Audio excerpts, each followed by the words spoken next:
ማቴዎስ ምዕራፍ 4 የኢየሱስ መፈተን።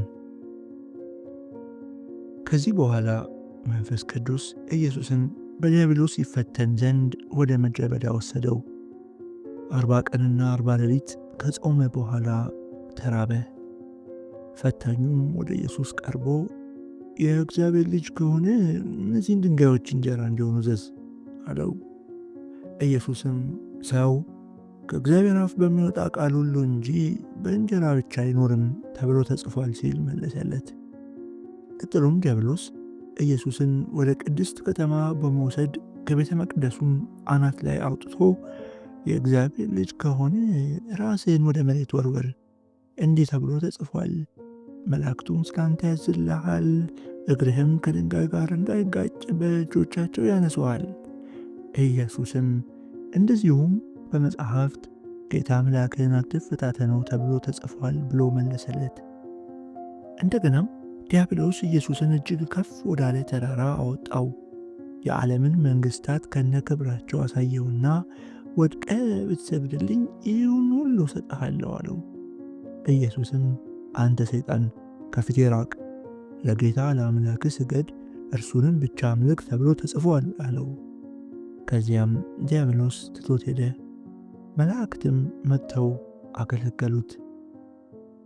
ኢየሱስ የዮሐንስን መታሰር በሰማ ጊዜ ወደ ገሊላ ተመለሰ። የናዝሬትንም ከተማ ትቶ በዛብሎንና በንፍታሌም አካባቢ በባሕሩ አጠገብ በምትገኘው በቅፍርናሆም ከተማ ሄዶ መኖር ጀመረ።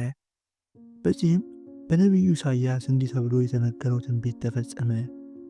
የዛብሎን ምድር፣ የንፍታሌም ምድር፣ ከዮርዳኖስ ማዶ በባሕር መንገድ አጠገብ ያለው የአሕዛብ ገሊላ፣ በጨለማ የሚኖር ሕዝብ ታላቅ ብርሃን አየ። በሞት ጥላ ምድር ላሉት ብርሃን ወጣላቸው።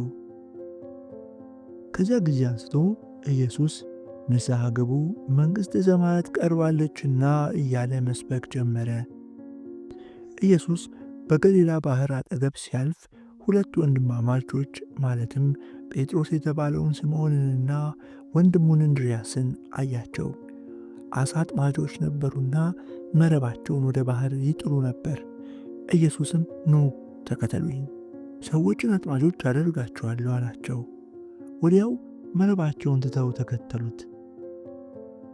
አለፍ እንዳለም ሌሎች ሁለት ወንድማማቾች የዘብዴዎስን ልጅ ያዕቆብንና ወንድሙን ዮሐንስን አየ።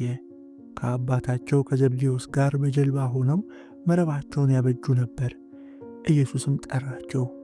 ወዲያውኑ ጀልባቸውንም ሆነ አባታቸውን ትተው ተከተሉት።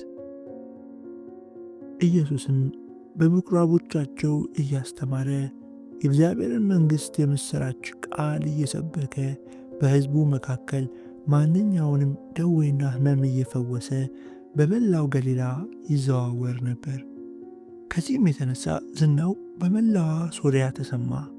ሕዝቡም በተለያዩ በሽታዎች የታመሙትን፣ በክፉ ደዌ የሚሰቃዩትን፣ አጋንንት ያደሩባቸውን፣ የሚጥል በሽታ ያለባቸውን ሽባዎችን ሁሉ ወደ እርሱ አመጡ፣ ፈወሳቸውም።